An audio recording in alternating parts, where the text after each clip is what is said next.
les équations de Maxwell. Si tu te souviens des cours d'électromagnétisme de l'an dernier, si, tu te souviens, il y a quelque chose de très important qu'on t'a probablement pas partagé.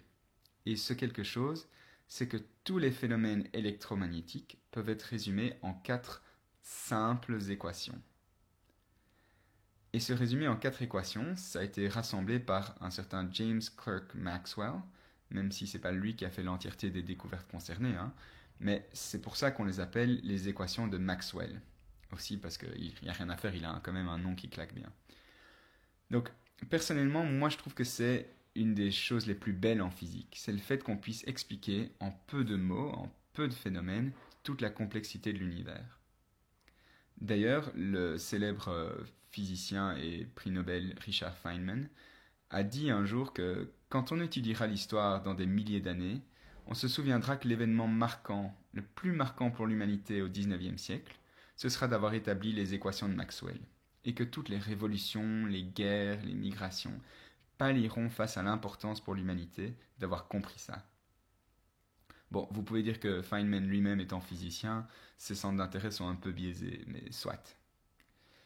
Alors nous, on va se pencher là-dessus aujourd'hui, non seulement parce que c'est beau et émouvant, mais aussi parce que ça va nous permettre de comprendre ce que c'est la lumière.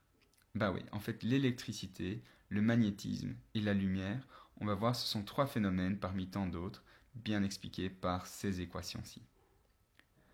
Alors, je vais les écrire, et c'est une notation mathématique que tu n'as probablement pas l'habitude de voir. Je te demande juste de ne pas paniquer. Ce qui compte, c'est de comprendre ce que ça veut dire et ce qu'on va en déduire. La première équation de Maxwell, c'est la notion de champ électrique généré par une charge. Formulée simplement, ça revient à dire que une charge électrique génère un champ électrique autour d'elle. Formulée de manière plus élaborée, ça s'exprime comme étant le flux électrique sortant d'une surface est proportionnel à la charge électrique qui s'y trouve. Si j'écris l'équation ici, mais donc à nouveau, si tu n'as pas les notions mathématiques pour le comprendre, c'est pas grave, hein, c'est pas le but de cette vidéo. Mais donc si je l'écris, c'est parce que c'est beau et parce que ça résume un peu de symboles. C'est que la divergence du champ électrique, c'est le produit scalaire de l'opérateur nabla et du champ électrique, vaut 4 fois pi fois ρ, ρ étant la densité de charge. La deuxième équation de Maxwell, c'est le champ magnétique généré par un aimant. Dit simplement, c'est le fait que c'est impossible de séparer les pôles nord et les pôles sud d'un aimant, qu'un monopôle magnétique, ça n'existe pas. Donc finalement, le flux magnétique à travers une surface vaut toujours 0.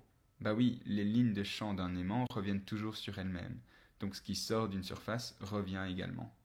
Et donc l'équation qui exprime ça, c'est celle-ci. C'est la divergence du champ magnétique vaut 0. La troisième équation de Maxwell, c'est celle qui exprime l'induction électromagnétique, qui est aussi connue comme la loi de Faraday. Elle dit que si on fait varier le flux magnétique dans un circuit, ça provoque un courant électrique dans ce circuit. Tu te souviens? C'est ce qui explique le fonctionnement des alternateurs, des dynamos et tout ça. Où le but, finalement, c'est juste de faire bouger un aimant près d'un circuit électrique pour que ça génère un courant dans ce circuit. Bon, ça s'exprime de cette façon-ci.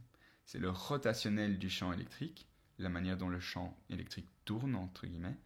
Ça vaut moins 1 sur c fois la dérivée partielle du champ magnétique par rapport au temps. Et la quatrième et dernière équation de Maxwell, c'est celle qui explique qu'un courant provoque un champ magnétique. Tu te souviens qu'un fil parcouru par un courant va générer un champ magnétique autour de lui, perpendiculaire au courant, et dont le sens est déterminé par la règle de la main droite? C'est grâce à ce phénomène qu'on fait des électroaimants, etc. Voilà, il s'écrit de façon un peu plus complexe parce qu'il y a des subtilités dont on ne va pas se préoccuper ici. C'est que le rotationnel du champ magnétique est égal à 1 sur c fois 4 pi fois j, le courant de déplacement, plus la dérivée partielle du champ électrique par rapport au temps. Bon, alors voilà, c'est très beau, c'est plein de symboles un peu mystérieux, mais en quoi est-ce que c'est un monument de la physique? En fait, tous les phénomènes d'électromagnétisme sont expliqués par ces 4 équations. Et tout le reste, ce n'est plus que de la géométrie, des calculs, etc. Donc ces 4 équations prédisent tout. Et pourquoi est-ce que nous, ça nous importe d'en parler maintenant? Suite au prochain épisode.